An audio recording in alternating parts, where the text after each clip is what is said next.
AI के साथ सामने आ रही अलग अलग चीज़ों के बारे में हम लगातार बात करते आ रहे हैं। अगर आप WTL को फॉलो करते हैं तो आप जानते हैं कि एआई के बारे में हमने कई सारी न्यूज़ को फॉलो किया है। हमारी इस वाली प्लेलिस्ट में ये सारी वीडियोस आपको मिल जाएंगी। अगर आपने अभी तक ये वीडियोस नहीं देखी हैं तो इनको ज़रूर से देखना। और अगर आप WTL पर पहली बार आए हैं और आपने अभी तक WTL को सब्सक्राइब नहीं किया है तो जल्दी से इसे सब्सक्राइब कर ले, ताकि आपको हमारी आने वाली नेक्स्ट वीडियो का नोटिफिकेशन सबसे पहले मिल सके और ऐसी ही एंड टाइम प्रोफेसी से जुड़े हुई सारी अपडेट्स आपको मिलती रहे। तो बिना देर किए इस वीडियो को शुरू से शुरू करते हैं। He the truth, the way to life. He the truth, the way to life. Who you thought? Jesus Christ. He the truth, the way to life. अभी हमारे पास एआई से जुड़ी कुछ परेशान करने वाली खबरें भी आ रही हैं। इस वीडियो में हम ओपन एआई को देखेंगे और साथ में अभी अभी क्या अजीब हुआ है उसके बारे में भी बात करेंगे। आज एआई के कुछ स्पिरिचुअल और कुछ डार्क स्पिरिचुअल पहलुओं के बारे में भी हम बात करेंगे। एक बहुत ही इंटरेस्टिंग वीडियो भी सामने आई है जिसमें ये बताया गया है कि एआई के कुछ जनक यानी लीडर्स अब बाहर अपने लिए बंकर्स बना रहे हैं। लेकिन शुरुआत हम पिछले कुछ दिनों में सामने आई दो सबसे अजीब खबरों से करेंगे। 29 जुलाई से यह खबर एक्स यानी ट्विटर पर जगह जगह शेयर की जा रही थी। एक लीक्ड एंथ्रोपिक डॉक्यूमेंट कोर्ट में सामने आया और ये उसी डॉक्यूमेंट में लिखे उनके अपने शब्द हैं। एंथ्रोपिक लीडिंग एआई कंपनीज में से एक है। उनका एक प्रोजेक्ट है, प्रोजेक्ट पनामा। दुनिया की सभी बुक्स को डिस्ट्रक्टिव तरीके से स्कैन करने का प्रयास है। इनके डॉक्यूमेंट में क्या लिखा था? हम नहीं चाहते कि लोगों को ये पता चले कि हम इस पर काम कर रहे हैं। जब ये डॉक्यूमेंट लीक हुआ तो उसके बाद ये सामने आया कि ये क्या कर रहे थे। वे millions of real physical books खरीद रहे थे, फिर एक हाइड्रोलिक ब्लेड से उनकी स्पाइंस काटी जाती थी, लूज पेजेस को स्कैन किया जाता था और उसके बाद उन किताबों को रिसाइकलिंग के लिए भेज दिया जाता था। एक वेंडर जिसके साथ वे काम करने वाले थे ने 6 महीनों में 2 मिलियन बुक्स डिस्ट्रॉय करने की पेशकश की थी। इसका मतलब लगभग 11,000 किताबें हर दिन वहां पर स्कैन और नष्ट होती थी। और जरा सोचिए, अगर हमारे पास मौजूद कुछ बुक्स की एकमात्र कॉपीज डिजिटल कॉपीज बन जाए और फिर उन्हें क्लाउड में स्टोर कर दिया जाए, क्योंकि ओरिजिनल बुक्स को डिस्ट्रॉय कर दिया गया है, तो आगे क्या क्या हो सकता है। अगर किसी के पास उस इंफॉर्मेशन का कंट्रोल हो तो वह इंफॉर्मेशन को बदल भी सकता है और हिस्ट्री की हमारी अंडरस्टैंडिंग को भी प्रभावित कर सकता है। आगे आने वाले दिनों में ऑथेंटिक रिलायबल सोर्सेस को भी करप्ट किया जा सकता है। इसलिए किसी पर भी भरोसा करो तो बहुत सोच समझ कर करना। यह एक और बहुत ही अजीब आर्टिकल था जो 30 जुलाई को पोस्ट किया गया था। Hellish chainsaw welding sent your boat online लोगों में पैनिक पैदा कर रहा है। वह कहता है कि यह मदद करने के लिए आया है। यह एक ह्यूमनॉइड रोबोट है जिसे ट्रीज और ब्रुशेस को क्लियर करने के लिए बनाया गया है। इसके हाथ में चेनसो होता है, एक इलेक्ट्रिक आरी टाइप, और यह उन पिक्चर्स में से एक थी जिसे ऑनलाइन शेयर किया गया था। मैं तुम्हें बचाने के लिए आया हूं। I am here to save you. थोड़ा नाइटमेरिश लगता है, खासकर कुछ शॉट्स में। हालांकि यह स्ट्रेंज लुकिंग बोट वास्तव में लाइव्स बचाने के लिए डिजाइन किया गया है। यह लगभग 7 फीट टॉल है और इसका नाम 3 हार्वेस्ट है। यह एक super human generation purpose robot है। आप देख सकते हैं कि इसके 4 पैर हैं, इसका शरीर घोड़े जैसा है और इसका सिर बकरी जैसा दिखाई देता है। इसके पीछे जो कंपनी है वह ओबन में बेस्ड है। इस रोबोट को वाइल्ड फायर जोन्स और डिजास्टर साइट्स में जाने के लिए डिजाइन किया गया है। 4 लेग्स होने का फायदा यह है कि यह काफी स्टेबल रहता है। इसे बाइप यानी 2 पैरों वाले रोबोट की तुलना में चलाना आसान होता है, क्योंकि यह डायनामिकली ज्यादा स्टेबल होता है। अगर आप इसकी तुलना व्हील्स और ट्रैक जैसी चीजों से करें तो यह काफी हल्का है। इसलिए उन्होंने 4 लेग्स के साथ जाने का फैसला किया। यह सेंट्योर स्टाइल रोबोट अपने दोनों आर्म से चेनसो भी चला सकता है। इसी वजह से इसकी तुलना नाइटमेरिश क्रीचर से होने लगी। कंपनी का कहना है कि इसे ऐसे कामों के लिए बनाया गया है जो इंसानों के लिए बहुत डेंजरस है, जैसे extreme heat, bitter cold, darkness और दूसरी मुश्किल कंडीशंस में। अब मुझे नहीं पता आप इसे देखकर क्या सोचते हैं, लेकिन मेरे लिए ये झाड़ियाँ साफ करने वाली मशीन से ज़्यादा किसी डिमोनिक फॉलन गॉड या बेफोमेट जैसा दिखाई देता है। एडवांस टेक्नोलॉजी और एआई टेक्नोलॉजी के साथ डीमंस और दुष्ट आत्माओं के इंटरेक्शंस करने की बातें अब लगातार सामने आ रही हैं। लोग अब इस बारे में खुलकर बातें कर रहे हैं। आगे इस वीडियो में एक प्रीस्ट है जिसने ये बताया कि दुष्ट आत्माएं रियल में टेक्नोलॉजी का इस्तेमाल करके किसी को टेक्स्ट भी कर सकती हैं। इविल इज इविल, शैतान क्या वे टेक्नोलॉजी के माध्यम से काम कर रहे हैं? कैसे?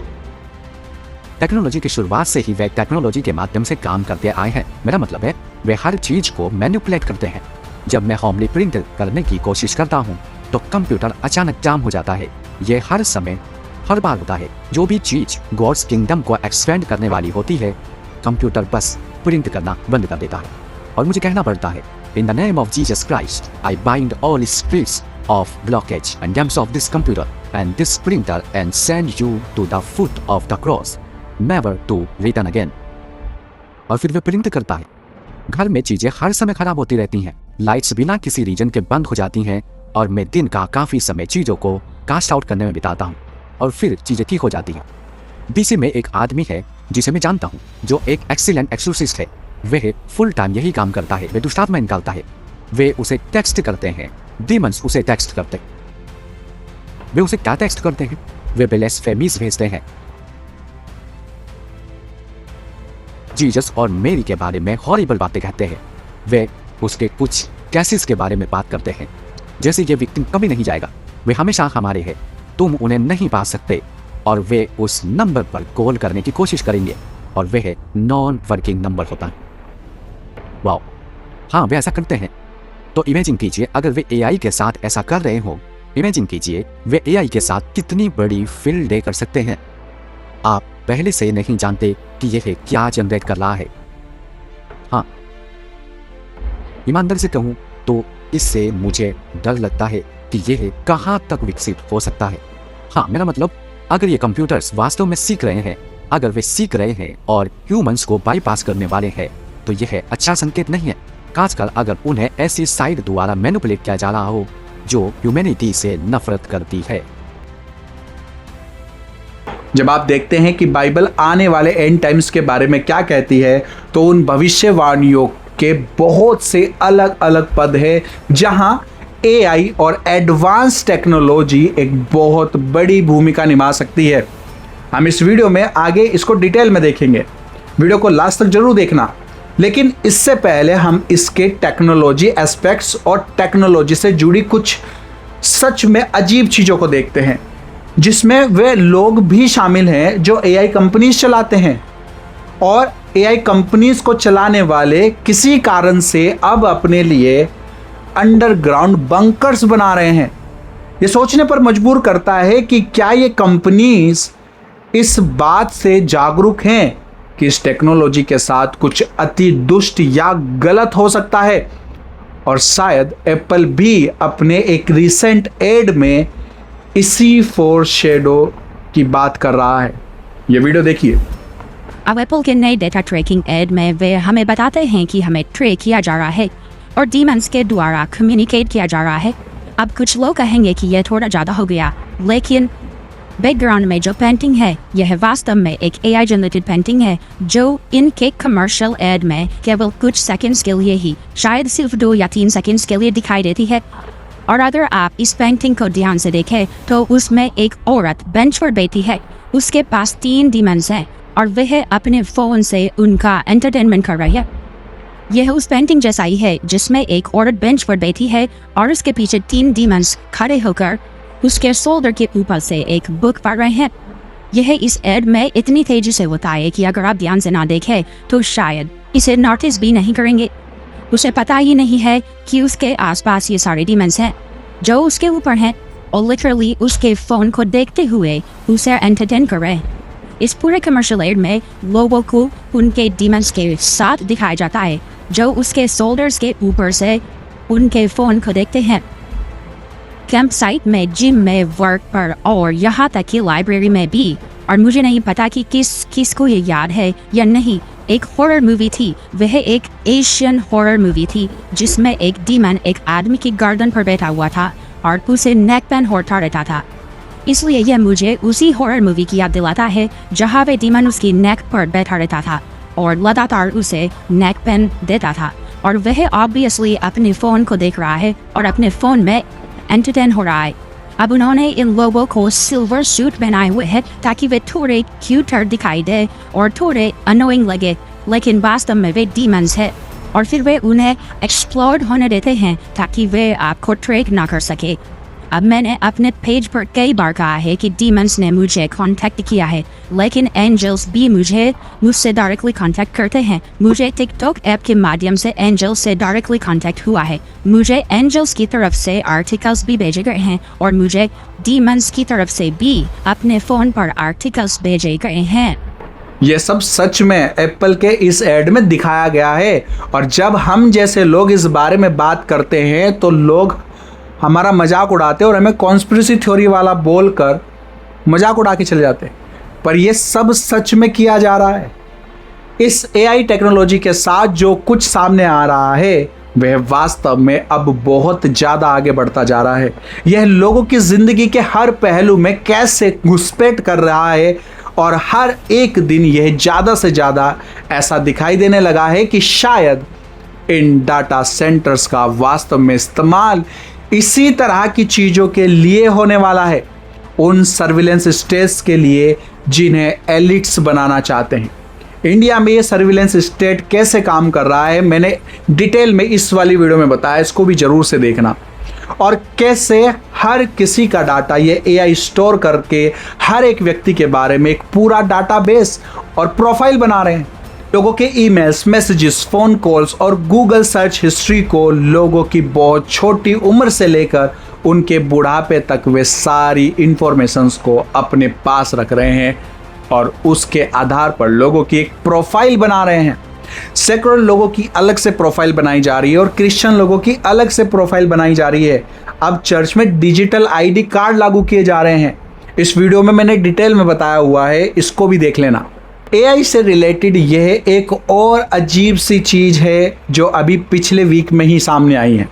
ओपन एआई एजेंट टेस्टिंग से बाहर निकल गया है और उसने एक ऑटोनोमस हैक लॉन्च कर दिया। और यहाँ एजेंट से उनका मतलब ओपन एआई में काम करने वाला कोई व्यक्ति नहीं है, बल्कि ओपन एआई सिस्टम का एक हिस्सा है, यानी खुद एआई। ओपन एआई अपने कुछ एडवांस एआई मॉडल्स पर एक टेस्ट कर रहा था और टेस्ट करने के दौरान एआई ने सॉफ्टवेयर में एक previously unknown security flow discover कर लिया और सिर्फ उन पैरामीटर्स का इस्तेमाल करने के बजाय जो उसको ऑर्डर दिए गए थे, उसने दूसरे ऑपरेटिंग सिस्टम में घुसपैठ करके इंटरनेट पर वो चला गया और एक कंपनी कॉल्ड हगिंग फेस में हैक कर गया, क्योंकि उसे विश्वास था कि वे साइबर सिक्योरिटी टेस्ट के सॉल्यूशंस को स्टोर कर रहे थे। तो बेसिकली यह उन पैरामीटर से बाहर निकल गया जिनके भीतर रहकर उसे ऑपरेट करने के लिए कहा गया था। यह एक तरह का घुसपैठ था। इंटरनेट पर वो गया और दूसरे प्रोग्राम्स को हैक करना खुद पर खुद उसने शुरू कर दिया। यह ओपन एआई रिसर्चर सोचता है कि डिकेड्स के अंत तक, यानी 2030 तक एआई जिस तरह की हमारी दुनिया में ऑपरेट कर रहा है, घुसपैठ कर रहा है, वह बहुत बड़ी बात होने वाली है। तो आपको विश्वास है कि यह कुछ वर्षों में आने वाला है? हाँ। आप इतने श्योर कैसे हो सकते हैं? मैं इस तरह की चीज़ों को फोरकास्ट करने में बहुत समय बिताता हूँ। मेरा मीडियन ईस्ट रेट यानी 50% चांसेस फिलहाल 2029 है। शायद ये 2028 तक भी आ जाए। यह भी संभव है कि इसमें काफ़ी ज़्यादा समय लग सकता है, शायद 10 साल या उससे भी ज़्यादा। लेकिन जिन रीजंस के बारे में मैं बताने की कोशिश कर रहा हूँ उसके आधार पर मुझे लगता है कि डिकेड्स के अंत तक इसके होने की संभावना है। कम इम्पोर्टेंट यह है कि हम इसके कितने क्लोज हैं और ज़्यादा इम्पोर्टेंट यह है कि ट्रेंड्स कितनी तेज़ी से आगे बढ़ रहे हैं। इस समय पिछले साल एंथ्रोपिक लगभग 1 बिलियन पर ईयर कमा रही थी और अब वे लगभग 60 बिलियन पर ईयर कमा रहे हैं। मैं खुद पर्सनली ये समझता हूँ कि जब कोई नई टेक्नोलॉजी आती है या आमतौर पर कोई नई चीज़ आती है तो लोग उससे डरने लगते हैं। उन्हें चिंता होती है कि यह कुछ ऐसा खतरनाक कर सकती है या फिर नहीं कर सकती है एंड ऑल। और मैं खुद भी इस बारे में कोई अंदाजे लगाने से परहेज ही करता हूँ कि नई चीज़ों को एक्सेप्ट करना चाहिए, ना कि उनका विरोध करना चाहिए। लेकिन जब इस AI की बात आती है तो ये हर एक दिन थोड़ा और अजीब होता जा रहा है। यह इस समय वैसा नहीं है जैसा लोगों को दिखाया जा रहा है। जो चीज़ सच में हैरान करती है वह यह है कि इन AI कंपनीज को चलाने वाले, रन करने वाले लीडर्स वो अपने लिए ही एक प्राइवेट बंकर्स, अंडरग्राउंड बंकर्स बना रहे हैं। पर क्यों? कुछ तो खतरनाक है जिसके बारे में उनको अंदाजा है। वे बंकर्स बना रहे हैं, साथ ही साथ कहते हैं कि जल्दी ही दुनिया में सब कुछ अमेजिंग होने वाला है। That is Tristan Harris, the man who exposed what social media was doing to your brain before anyone was ready to hear it. And now he is saying the people building AI are putting bunkers underground while publicly telling you the future is bright. मैं खुद personally terminator या Skynet जैसी फिल्मों में विश्वास नहीं करता कि AI पूरी दुनिया पर कब्जा कर लेगी। पर जिस चीज़ में मेरी सबसे ज़्यादा दिलचस्पी है वह यह है कि ये सब उसी समय कैसे हो रहा है जब ऐसा लग रहा है कि हम एंड टाइम बाइबल भविष्यवाणियों की पूर्ति की ओर एक फास्ट ट्रैक पर आगे बढ़ते जा रहे हैं। और कुछ तरीकों से AI इन बिब्लिकल प्रोफेसीज में रोल प्ले कर सकती है। वह यह है पावरफुल वर्ल्ड वाइड डिसेप्शन धोखे के माध्यम से। हम जानते हैं कि यह ऐसी चीज है जिसके बारे में जीसस ने कहा था कि वह अंतिम दिनों में होने वाली है और शायद AI एक खास भूमिका इन भविष्यवाणियों में निभाएगी। शायद ये किसी तरह की ग्लोबल प्रोपोगेंडा मशीन बन सकती है, झूठ को सच दिखाने वाली टेक्नोलॉजी। एंटी क्राइस्ट AI का इस्तेमाल करके बीस्ट सिस्टम को फैला सकता है और लोगों को यह बताने के लिए इसका इस्तेमाल कर सकता है कि हर किसी को उसका और उसके सिस्टम को फॉलो करना जरूरी है। हम जानते हैं कि युद्धों और युद्धों की अफवाहें और अंत तक जारी रहने वाले युद्धों के बारे में बहुत सारी भविष्यवाणियां हैं, यहां तक कि आर्गमेडोन की जंग तक। और हम प्लेंटियर जैसी बहुत सारी कंपनीज और दूसरी कंपनीज को भी देखना शुरू कर रहे हैं। वे एडवांस वॉरफेयर में AI का इस्तेमाल करने वाली अकेली कंपनी अब नहीं है। ये सच में हो सकता है और जैसे जैसे समय आगे बढ़ रहा है हम देखेंगे। हमें यह समझने में बहुत ध्यान देने की ज़रूरत है कि बाइबल की एंड टाइम की भविष्यवाणियाँ किसी पर्टिकुलर तरीके से पूरी होने वाली है। लेकिन ये सब अपनी आंखों से देखने के बाद ये नहीं कहा जा सकता कि AI और technology image of the beast, उस पशु की मूर्त बनाने में कोई काम नहीं आ सकती। ये सब बातें अब कोई कॉन्स्पिरेसी थ्योरी नहीं रह गई हैं। ये सब सच में दुनिया में अब हो रहा है, बिल्कुल आपकी आंखों के सामने। AI कल्पना से भी ज़्यादा पावरफुल होता जा रहा है और आने वाले दिनों में वो चमत्कार करने लग जाएगा जो आपने कभी सोचे भी नहीं होंगे। अब ये भी पता चला है कि एक ऐसी AI टेक्नोलॉजी आ रही है जो आपके माइंड को रीड कर सकती है और ये भी पता लगा सकती है कि बीस्ट या उसकी मूर्त के प्रति आपका समर्पण दिल से है या नहीं।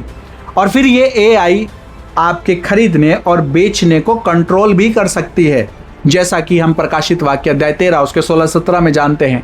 लोगों को मार्क लेने के लिए मजबूर किया जाएगा और उन्हें खरीदने या बेचने के लिए इस 666 का मार्क ऑफ द बीस्ट का इस्तेमाल करना होगा और यह 66 की छाप लेनी ही पड़ेगी। जरा सोचिए, आखिर दुनिया भर में वे इसे कैसे लागू करने वाले हैं। ऑब्वियसली इस पावरफुल AI सिस्टम की मदद से ही दुनिया के अंत के समय में इतने करीब हम आ पहुंचे हैं कि आप सोच भी नहीं सकते। इधर ये AI पावरफुल होता जा रहा है और उधर इजराइल में तीसरा मंदिर लगभग रेडी है और उधर उनका मसीहा किसी भी समय दुनिया के सामने आने वाला है। पर मसीह लोग ये सब से अनजान हैं और ऐसा लग रहा है जैसे कलीसिया नींद में है, कोई इस बारे में बात ही नहीं कर रहा है और आप लोग भी इस तरह की वीडियोस को शेयर नहीं कर रहे हैं। I don't know why. Future में चीज़ें और भी बदल सकती हैं, अभी ये इमेजिन करना मुश्किल है, लेकिन ऐसा हो सकता है। AI आने वाले दिनों में इमेज ऑफ द बीस्ट को संचालित कर सकती है। खैर जो कुछ भी हो, एक बात जो हम निश्चित रूप से जानते हैं वह यह है कि गॉड इज गुड, प्रभु अच्छा है। वह हमेशा से अच्छा है और दयालु रहा है। वह कल, आज और हमेशा एक जैसा है। ओल्ड टेस्टामेंट में, पुराने नियम में और नए नियम तक, ओल्ड कॉवेनेंट से न्यू कॉवेनेंट तक, गॉड इज गुड। भजन संहिता अध्याय 23 उसके 4 में लिखा है, चाहे मैं मृत्यु की छाया की तराई से होकर चलूँ तो भी मैं किसी बुराई से ना डरूंगा, क्योंकि तू मेरे साथ है। तेरा सोता मेरे लिए लाठी है, वे मुझे शांति देते हैं। और दूसरा तिमोथी अध्याय 1 उसके 7 में, क्योंकि परमेश्वर ने हमें भय की आत्मा नहीं पर सामर्थ और प्रेम और संयम की आत्मा दी है। इसलिए यीशु को कभी भी मत भूलना, उस पर पूरा भरोसा रखिए। उसने हमसे वादा किया है, जो अंत तक धीरज धरेगा वह उद्धार पाएगा। अगर आपने यीशु मसीह को पूर्ण समर्पण अभी तक नहीं किया है, अगर आप अभी तक बोर्न अगेन नहीं हुए हैं, तो अभी भी समय है, इस पे काम कीजिए। और आप अपने जीवन के सभी दिनों में समर्पण के साथ, जब तक कि यीशु मसीह फिर से वापस नहीं आता, उस पर भरोसा रख सकते हैं। और जीसस एक दिन जल्द ही फिर से वापस आने वाले हैं। आमीन। वीडियो को ज़्यादा से ज़्यादा शेयर कीजिए, ताकि इन दिनों की इमरजेंसी को लोग समझें और ज़्यादा से ज़्यादा लोग प्रभु के पास पश्चाताप में लौट सके। मन फिराओ, क्योंकि स्वर्ग का राज्य निकट आ पहुंचा है। चलिए फिर मिलते हैं हमारी नेक्स्ट वीडियो में, तब तक के लिए थैंक यू। मैं God bless you and your family. Stay tuned, stay blessed.